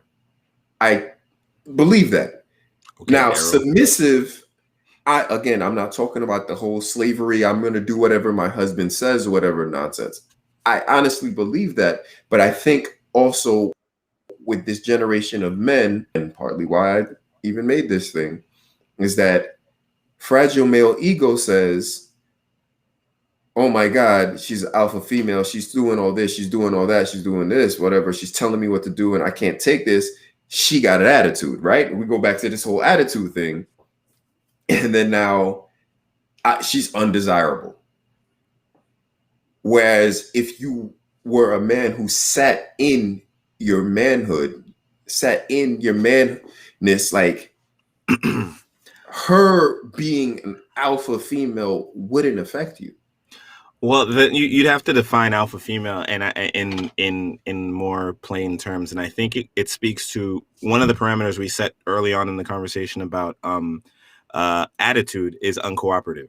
And what happens is, I don't know if it's an indictment of male fragile male ego, but I think if you are going for a high value man, quote unquote high value man, who and you're subscribing to the traditional gender roles in your relationship because you want a man who is going to essentially be the breadwinner, take care of you, like have to check all those boxes you mentioned, not just making the money, but also as the one who's going to kind of be like, you're essentially describing the leader, but your alpha female status makes it that you have a hard time following, then you probably would be better served to have the partnership. Right. And that's where the fragmentation comes from. There's like a fracture in the idea of like, you want to be, independent leadership level. And that's great. And that's awesome. But then how then are you describing somebody who would essentially be opting that leadership position, but you don't want a leader. So you want a partner, but you're also subscribing to traditional values of, well, my man has to lead me. But it's like, but you don't know how to follow. So maybe a partnership, but now you're looking at a partner as someone who's beneath you, because a partner doesn't have to make the same amount of money as you, because even back in the day in the 60s, 70s, or whatever the case is, men and women, you had partnerships in marriage, and the woman didn't make nearly as much as the man or anything like that. But the partnership was in the household, and, they would do this X, Y, whatever thing and working together. Those are the two major viewpoints that he's looking at it from, where it's like, if you subscribe to traditional norms, then you have to fit the norm for a traditional wife in that scenario, which is not an alpha female. And that's, I think, a lot of his audience is having an issue with reconciling, because why can't I be super independent, but also have that he's saying it doesn't mesh. It doesn't mesh. It doesn't mesh. And I don't think it's necessarily fragile male ego if that man is looking for a traditional gender role kind of thing, except we are immediately associate that in this day and age with negativity, with abuse, with power structure, where men are telling women your place is in the kitchen, your place is with the kids, you need to submit to me, yada yada yada. And there's been a lot of that, and that's a big problem. That's why it's such a concern. But it's not inherently that, because if two people agree and the woman wants to be a housewife, she wants to take care of the kids, she doesn't want to work. He asks women, do you want to work to survive, like after you have kids? And they're like, no. So if you don't want to work and you want a high earner to take care of you, I remember that. How are you also, I think she said like, I want to give like 20% of the, or 25% of it or whatever. So yeah. He's like, so you want this man, he was like, I think she was going to school or something. She was like, so you have school loans. So pretty much what you're saying is that you want a man like, hey, let's get married. By the way, I have all these school loans and I'm only going to chip in 25%. So you got to take care of the mortgage, the bills, all that. And these are the kinds of conversations he ends up, discussing with people that's just like on both sides, they both sound crazy. The whole show sounds crazy, you know what I mean?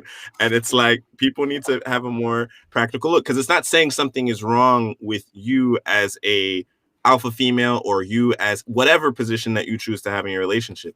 It's just reconciling that position with what makes sense for the relationship you choose. You're choosing something that does not mix with what you are capable of even handling and what it is that you're capable of getting as well. And that's the part that makes it kind of crazy.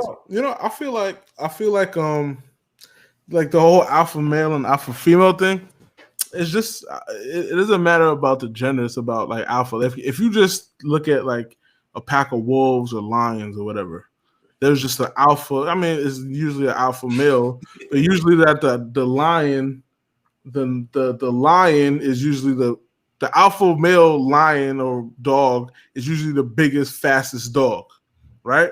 That can kill the most and bring the most food.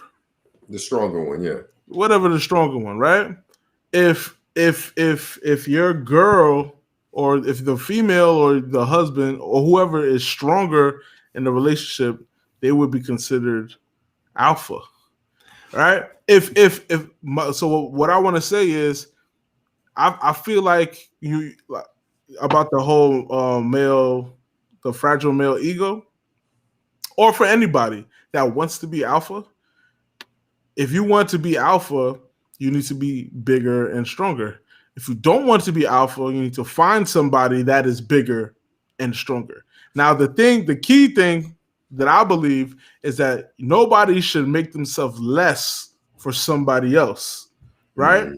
If I'm not bigger and stronger, just because I'm a male doesn't mean I deserve to be alpha. You know what I'm saying? And it's whatever bigger and stronger means. I don't know what it means. Can I just chime in real quick? I'm sorry. Mm-hmm.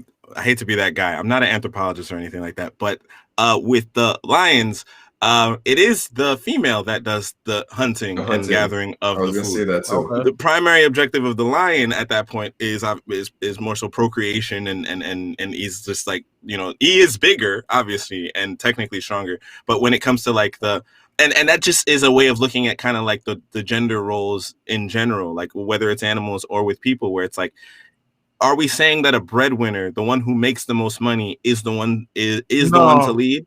Or, and it's that's more of American, European American society. If you make the most money, you are the breadwinner. And that's when you subscribe fully to capitalism like that. But let's say if you look at it from a more religious standpoint, and you look at like what the Bible says about that type of thing, and you try to model your relationship similar to that, where it's like what it is that is your responsibility. And again, I applaud your platform, Andy, about what it is that is expected of men and conversations regarding that, because a man is supposed to be also a spiritual leader in his home, right? He's supposed to set the pace for that kind of relationship with God, the way that hierarchy, that how that relationship is set up. How often does that happen? How valid is it in everyone's relationship?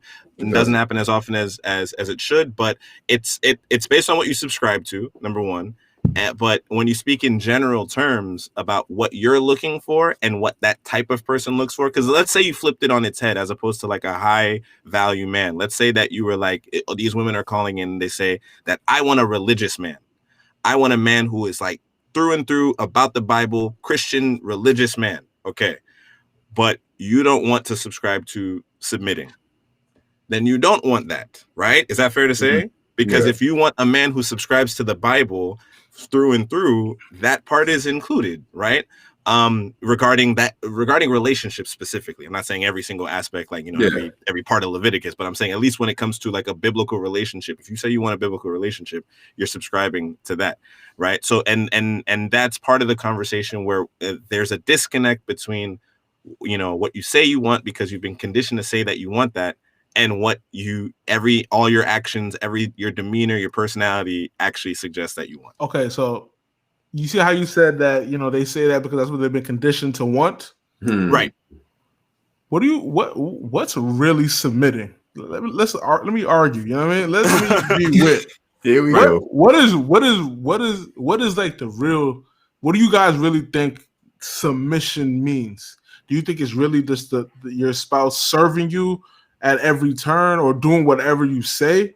So I want to hear what you guys think. Submitting is because, all right, if we I guess we're going into the biblical way, right? So if we go in biblical, no, it doesn't have to be whatever you think. Yeah, I'm gonna go biblical because that kind of shaped my viewpoint of submission, right? Mm-hmm. Submitting has to do with it's a duality, right? It has to do with both partners. I submit to my partner submits to me, right? In the sense of I am an act of service to that person. Right. It has nothing to do with me being a slave or anything. But if I have this partner that I chose, that I'm choosing to live my life with, then I have to serve her. And in essence, she would have to serve me. Okay. Right. You both serve each other. Yeah, we serve each other. That's what submission is.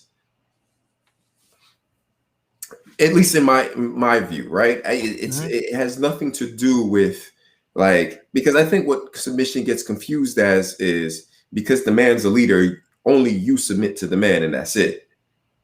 You know, well, and I really want to know. I want to really know what you consider submitting.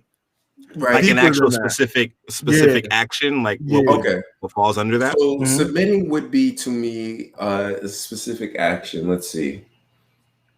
Is it? Can I chime in? I'm unmarried, but I just want to chime in real quick. So we reference biblically the idea of women submitting, but we don't go further into the text that talks about it. When women, submit to their husbands love your wives, right? So the idea of that relationship of loving your wife suggests that what she's submitting to, it's a trust relationship, right? So I'll give you an example of like situations that have happened in the past. And I would say that that's an example of submission where it's like when people are, when a husband is, demonstrates that there is a specific plan for their family, something that they believe would be the best move for their family, given their circumstances, would either, if it's getting them out of poverty, getting them out of certain less than ideal situations, and it's going to require this move. The trust that would be required from his wife to go along with said plan is an example of submission, because oftentimes you'll see that men will make these kinds of more risk assessment moves, where it's like it might seem uncertain, but you're submitting to what you trust in them, right? It might not necessarily look like a guarantee on an intellectual level. So it's not necessarily like, I got the job at this place, let's head on, even though it could be like that. But it could be something like there's this opportunity over here. It was easier to see this in back in the day where people didn't have the internet and, they're going on horse and buggy, where it's like, hey, I heard that there's gold in California. But the idea is like it's that, and Rebecca agrees with me. She says trusting him. But let me ask you a question. Right. If you like in that example, right? Let's say the man is wants to make a move or whatever, she has to trust. Does that mean that he doesn't confer or agree? Does that mean she doesn't have an input? Does that mean that they don't make the decision together? No, absolutely. Or does it only fall on him? But remember, submission is a choice. Right? She makes the choice to submit in that scenario, where she makes the choice to trust him. And that is the conference where it's like he brings up, I'm just giving a scenario, but if he brings up, okay, there's this opportunity over here, and I think it's the best move for our family, and we should be moving here, or, I would like for us to move here. She, in that moment, can very easily say, nah, I don't think it's a good look. I'm comfortable here. I think we're safer here. This is where this is. If you have kids in the scenario too, where it's like, if she's saying, well, because obviously the nurturing aspect, which is like, okay, well, we have to prioritize the child. She can bring up concerns. What's the school district like over there? It would be their decision together at that point, right? Yeah, I mean, that's what a relationship comes down to. Yeah. So that's also him submitting to her by heeding her counsel. And her concerns are rooted in, it's her questions would be, or her apprehension would be rooted in concerns, which in his love for her, he addresses, right? Because the other thing is, and that's why, sometimes people talk about how it's difficult for women to submit to men nowadays because they're too independent, but really it's that they're having a hard time finding some men that they feel like they can trust. Men might not demonstrate a certain amount of drive, motivation, determination, and proper planning, right? So now you submit to someone who leads you into oblivion. That's a scary thought. But imagine what a powerful thing that is, to submit to someone that and then for them to actually be able to provide with or make good on what it is that they are professing to you. So that's why it's both. It's submit and love. Let's submit you to your husband. To clarify, and I want to just throw this out there too, because when both are submitting to each other, right? Yeah. Just for the sake of argument, let's not deem that as submission, because submission is one person to another, technically, right? Okay. So if both are submitting to another, then it's not submission. And if both are making the decision together, that means that's not an instance of submission, right? I feel like that's semantics, because that's like saying a tie is both people win or both people lose. That's going to be on perspective, because I do believe that two people submitting to each other, that's submission. But I that's me personally. I do. But it's just not. It's not like one has. It's not. It's not one being an alpha or a leader. It's not what it is leadership though, but it's not what we've been trained to think that is, because like, okay, Andy, you're in the military, right? Mm-hmm. Okay. So is the way your hierarchy works and the way leadership works, are you guys slaves to your commanding officers, or is there an amount of trust that you have to have in your commanding officers that makes it that you follow their commands with that? Is there not a building there's a level of trust that you have with your commanding officer, because you assume, right, that because they're in that position, that they've earned that position. Right. But now there are, which is a big problem in the military, where you have a lack of leadership, right? Because a lot of people just get there without having to prove themselves of why they're there. So, like, I'll speak about with my supervision, my leadership. I have utmost confidence in my leadership because they've shown me that, hey, I will get the job done. I have your best interests at heart, whatever. So if my leadership comes to me and we're like, hey, listen, we're working 12s today. Yeah, I might bitch and complain about it, but like, you know what? I know my leadership's going to have my back.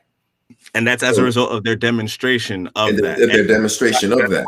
The demonstration of husbands loving their wives is how you continue to build upon that trust. But in the end, it's however you might feel about the initial decision. Now you're in a position to submit to them, right?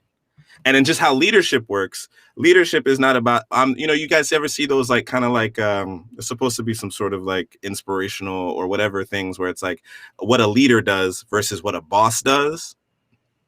And I think that's what we conflate the two things, where it's like a leader is down there with you, right? Yeah. A leader is pulling along. The boss is telling you to do X, Y, Z, and we conflate submission to just like following the boss, the slave driver, right? Yeah. And we hear leadership, we hear submission, and it just totally takes a turn to where it's like, oh, this guy's trying to tell me what to do. Let me tell you my honest opinion, right? Yeah. When you guys know, I used to be in a band. Like I was in a band with Andy, right? And you can say that I know that. Yeah. Oh, okay, that's what's up. You can say I was the leader of the band, all right? And you can say that they put their trust in me to be the leader or do whatever. Or even in any band, like any musical director is the leader, right?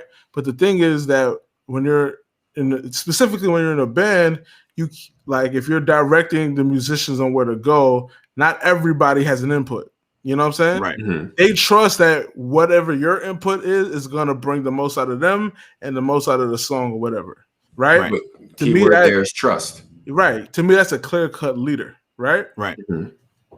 When I think about relationships, and especially when we talk a lot about submitting to each other, I don't really view it as one clear-cut lead, and I'm talking about maybe now, and I could be wrong. I'm just thinking about it out loud. I could be wrong, but I don't really think about it as just one clear-cut leader, because women specifically have way more education, knowledge, money than they did back then to make better decisions that they could have back then, and when they weren't as educated, working, have rights or whatever. You know what I'm saying? Like women have come a long way. I'm of the belief or of the thinking that maybe the submission has deteriorated because they can provide more input. And that's not to say that doesn't lead both to a better place. You know what I'm saying? Like if you marry a wife that's a lawyer and you want to buy a house, how can you say you're going to lead your family to another house when she has integral information about how to? I mean, maybe a lawyer is not a whatever, but you guys see what I'm saying, right? I get what you're saying. I get what you're saying, but now here's the thing, right? I'll bring it back to the military, right? My supervisor, my master sergeant, I'm a crew chief in the Air Force. I'm an aircraft mechanic. I am my job title is APG, All Purpose General. So I have to know everything about that plane, right? My supervisor, his title when he was, I guess, in my position as a senior airman was hydraulics. All he needed to know was the hydraulic systems on the plane. Right? So he is now leading a group of all. Sir, next day, you know what I mean? Sorry, go ahead. Yeah, I was watching. So he's now leading a group of all-purpose seven, boy. My boy, I got clapped. That's 7. Yes, sir. Go ahead, sorry. Apologies. So he's now leading a group of crew chiefs as a hydraulics shop person. Okay. So he, in essence, doesn't know everything that we know. And that's all right. Because as a leader, he has now singled out the people that he needs to put in positions to help him lead that shop. Delegation. So now, as a leader, for me, as a leader, doesn't mean that in that same scenario that you have, a man and his wife is the lawyer, just because his wife's the lawyer and probably has the more knowledge or whatever this and third, doesn't necessarily mean he can't lead. He just knows, okay, in this aspect, you go ahead and take the front. So yeah, in that aspect, he's not necessarily leader. Yeah, but he is. No, he is the leader. He's still the leader. He's just empowering. That's still delegation, though. Because exactly. No, that's fair. Delegates. I agree. You know what I'm saying? A leader empowers others, and that goes to the point of what Bobby was saying about the boss and the leader. You see the leaders out there doing with it. Doesn't mean the leader's necessarily really doing it, but he could be empowering others and putting people in position to actually do the job. So, and it's the larger part of it is that, like, whose vision are you ultimately following and trusting that outline? And that really, because I think if I'm assuming correctly, I feel like you're having an issue with like who's the front person and who's like making the decisions. It's not an issue per se, right? But it's the word leader and submit, right? Right. And we see instances where it's clear cut. When it comes to relationship, it's not as clear cut, or it's more tricky, or it's way more big picture. Just like how he explained, because I agree. I mean, I was saying it because I wanted to argue, but that's that's it. Yeah. You know what I mean? But that's it. It's like the leader really has the big picture. The big picture. And the thing is that with men, when they think of leader, they think of their clear-cut leader, like their captain of the basketball team, their the president of the United States, the person that's top, that's just telling everybody what to do. But and that's a misconception. But exactly, a leader is way more than that. It's like the big picture. And I believe that's what women want. I believe women are saying that they want men with vision and drive and ambition, because those things create an entire plan. They create an image. All the time where I say, we always call each other kings and queens and stuff like that, right? And you always like, I want my queen, or she wants her king and stuff like that. But if we take it to ancient Egypt, right? Hieroglyphics wise, the pharaoh, which is the king, right? In hieroglyphics, in order to spell pharaoh, you have to have the king, and in front of him is the queen, which really meant that the king sees his kingdom through the eyes of his queen. He cannot be a king without seeing that. So in essence, yes, he's the leader. He's the top dog, but he doesn't see that unless his queen is around him. You got that in chess too. The queen is the most powerful piece on the chessboard. But the game is about apprehending the king. Right. So now what if your queen is not the most powerful piece? Ooh, we don't got time. We don't got time. Maybe then that shouldn't be the queen. We don't got time. I'm retarded. Don't bother me. That was crazy. So, guys, that was honestly, good. great talk tonight. Yeah, a bro. lot of gems were spilled. Was dropped. Excuse me. Man. We gotta. I think that's the most significant point made tonight. I think she's not the most powerful piece. Yo, and hold on. Here we go. Do men look for the most powerful queen? Because maybe the options wouldn't be so much. Then we would be with the women like, oh, we need to. But again, that goes back to what I actually said with the whole options thing. And what constitutes power? Because if in that situation, if you're still going to a woman with the capacity to be a submissive wife, right? Mm-hmm. Because Kevin Samuels makes the same point too.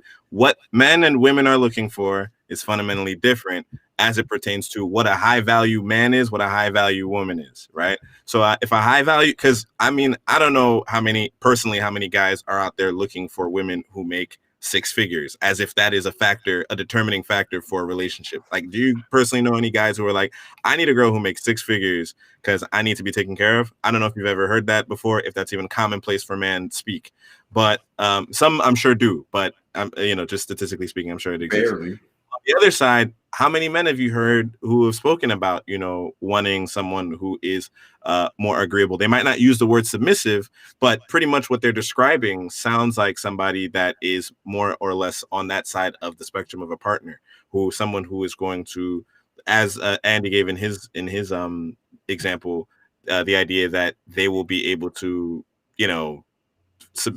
go along with the vision of leadership and be someone like the queen to the pharaoh who they can see through their eyes the kingdom. I think that is what a man would consider a high value woman. But is that woman an all powerful queen? But the all powerful, it's not necessarily like that. Are you equating power with monetary gain, monetary ability? No. Whatever it means to whoever the king is. Oh yeah. It goes to my point when I was just like, man, they just want women to be submissive and not be like have. It goes to my point about like black women because I don't believe or. When I said that no. See, you tried to. That's tough. You should have cut out that episode already. I didn't even do nothing to you the whole episode. That's tough. Yo. Nah, but when I was just saying how black men just don't want like an attitude, whatever, and how that's black women, whatever we were talking about before. But maybe I can't speak for men, but I believe, or at least for me. If I say I want a queen, I don't want somebody that's going to shut up and take whatever I give them because she is not powerful enough for me. Because I'm powerful. You powerful and you powerful. You need the women to be just as lit as you. I mean, yeah, and I agree with that. I submit once again, and I'm saying submit because because isn't it funny how like the word submit, if you look at all the different definitions for it, like how it can work, like you can be in competition with someone and you'd be like, okay, well I submit, or you could submit an assignment into something, but that's neither here nor there. The idea is I maintain that it's not someone who's going to shut up and put up with whatever, even though I think Kevin Samuels makes a point about like, women back in the day knew to shut up or whatever. But see, he's also 52 and he's making points that don't make sense for me right now, at least in my opinion. But I do think that there is something to be said about someone who is going to trust you enough to trust your vision. To that point though, just in that specific example, what he said, like, women back then used to shut up, cool. Yes, he's 52, but I also think the point he was trying to, not the point he was trying to make, but he also within that point said that, yes, women shut up and they would just deal with whatever. But he also said in a sense that people back then understood that this marriage thing is work. Right. That we don't just give up because something happened. Yeah, like why should we give up because he had a baby on me, right? That's what I'm saying. Or why should I give up? Nah, Andy, I'm not hearing that. Yeah, no, I'm not hearing none of that. I'm sorry. Listen, he was talking garbage. He's talking garbage at that point. Come on, I hear what you're saying if it's something trivial, but the issue is so many women of that time, of his time, were dealing with such crazy things. And that's why women today will see that and be like, how did you put up with that? And then they're like, nah, I'm not doing it. With that, I understand. I'm not sitting there holding you, but I also listen to the same, not the same podcast. I listened to a Dead Ass podcast, right? Mm-hmm. With DeVal and Kadeen Ellis, and they both cheated on each other. She cheated too? Yes, they both cheated on each other. Toxic. They both cheated on each other. And now, but for them, it's also like, listen, you know what? She did. Oh man, damn. I'm not right? Down so much. But to them, it's also like, yo, we both hurt each other. Even if it was just one of us. This is marriage. Marriage is something that we came into for better or for worse. Right. Mm-hmm. And even if the worst happens, yes, you got to dig through that. Right. Now, in digging through that, yes, your partner has to be able to be like, all right, listen, I messed up. Let me try to work again, submit, right? And work to get your trust back and gain that back. But in the same set, like, you have to work through that. I think as nowadays, a lot of people are just like, yo, you did this, bye. Yeah, and both are there's flaws with both things, because obviously, yes, people are more willing to just end the marriage, very quickly because of these types of issues. And I think he's consistent with that point in saying that marriage is not supposed to make you happy. Marriage is not a source of happiness. Marriage is something that you enter, it's duty.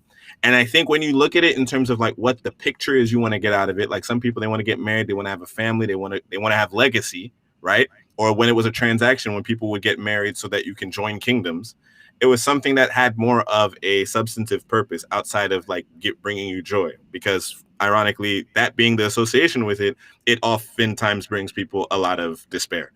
But I think the other part of it is that's a great point. There's instances where you have to deal with pretty much like, I guess it's a question of what it is that you're willing to put up with, because some people back in the day were putting up with stuff that it's like, you know, to Whitnell's point, yeah, okay, they have a baby on me, they got a whole other family and whatever. And Kevin Samuels basically says that that's okay, not okay, but that's like, you got to put up with it because that's what they used to do. Yeah, marriage is work, right? And if anything happens, if anything dramatic like that happens, I'm sure the marriage was troubled before, right?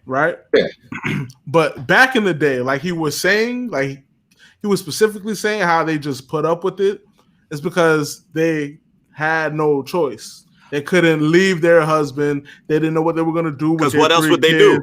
Exactly. Yeah. And that is BS. That's ridiculous. Like he struck you, like he put hands on you. It's like, marriage is work. Nah. And that's where he doesn't, he uses, you know, kind of exaggerated terms to drive his point home. But it's like, no, we're also too aware of how the world works. And that's just, bro. If you're in a relationship now, right, and my girl can get out and get her own place, then if I cheat and she don't want to take me back, she worked. She has every right now. She worked enough to do that and find somebody that's better than me. What needs to happen is we all need to hold ourselves to higher standards, because I think what's going on right now is also there's almost a celebration of cheat culture. There's almost this idea of like fidelity is a waste of time. People like look at it, people cheating on each other, cheat back, whatever kind of thing.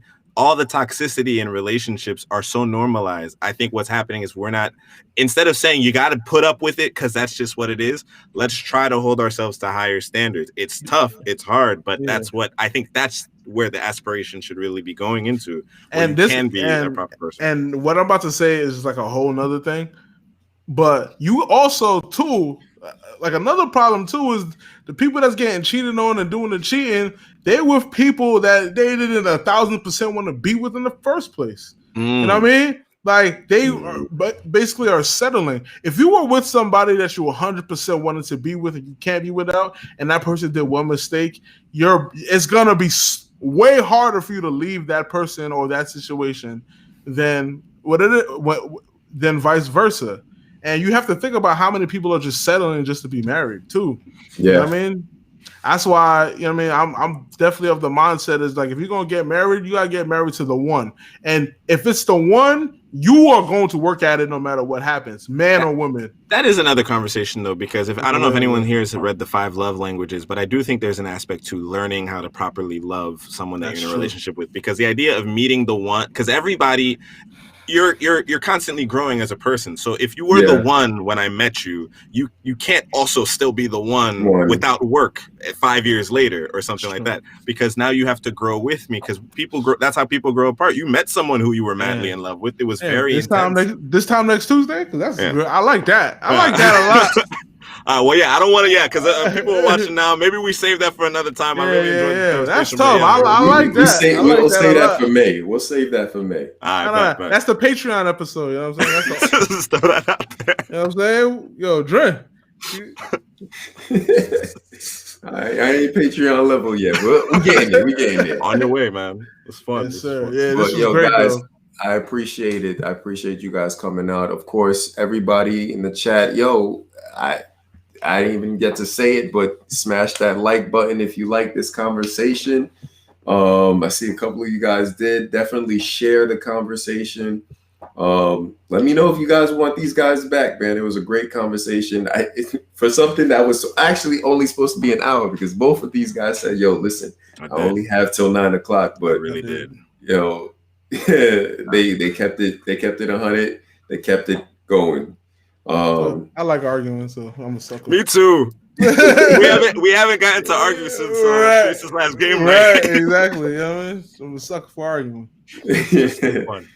But yeah, definitely appreciate you guys for logging on, joining the chat. Appreciate you two for coming on. Till next time. Next Tuesday, we got another good one. Check out my Facebook page, Geek and Nerd Proportions. Yeah, definitely. I'll put it in the links in the bio. And we just hit 200K last week. So, you lit. Bobby out here doing big things. See, you talking about Bobby came in and had the studio. Bobby doing big things. Facts. I'm trying to get on Bobby level. Yo, I gotta have Whitnell on my show at some point. Like I had Drew before, and still. Whitnell, who's your favorite superhero? Spider-Man. Spider-Man? Okay. Yeah. Wow. We can argue that regardless. All right. Ooh, I got an argument. Ooh. Let's talk about how Superman is the trashiest thing ever in life. Ever. Yo, Superman can't fight. Can you close your show, please? My son can't fight. Yo, Bobby. Superman getting touched up by anybody that got powers. Close your show. He get touched by anybody that got powers. All right, go ahead. I'm not doing it. So, okay. Oh, man. You're coming on my show. You have to come on my show. This is egregious. This is outrageous. The gall. I'll be trying to tell him, Nels. I'll be trying to tell him. Superman don't got no hands, bro. He can't fight. True. It's not true. It's just not true. You got to school me. That's all. Listen, I'm open book. School me. I'm excited to have this conversation because we're gonna have this, and I will have notes. I will have notes. Listen. Thank you, Becky. If Spider-Man had superhuman Kryptonian powers, he would give Superman the works, the beating of his lifetime. So wait, Spider-Man gets to get Kryptonian powers and Spidey powers at the same time. But remember, his Spidey powers is just agility. You know what I'm saying? Like he's got Spidey sense too. So let me ask you, who's winning in the fight, Spider-Man or Batman? Spider-Man. That's tough, though. I don't know. It's tough. And are you saying Spider-Man's a better martial artist than Batman? Because I'm not. I'm just saying because Spider-Man has the Spidey sense, I'm gonna give it to Spider-Man. That's what I'm saying. I could be wrong. It's debatable, but it's not debatable with Superman. Spider-Man. If anybody gets a hand of kryptonite, my son Superman is dead. Even if he cannot fight, he can't even fight. He just be lying there like a bitch. He has martial arts. He's just not. Whoa, Superman? Not level. Yes, he knows how to fight. He knows from how where? To fight. From the Daily Bugle? Yo. End your episode because it's about to get heated. Just like guys, I appreciate you for coming out. If y'all want to see this play out, please go to my page on Facebook because I gotta have Whitnell on one of these days, and I will be promoting that. Bobby, shut up. I'm closing out. All right, guys. This is Dren Talks. Thank you for coming out.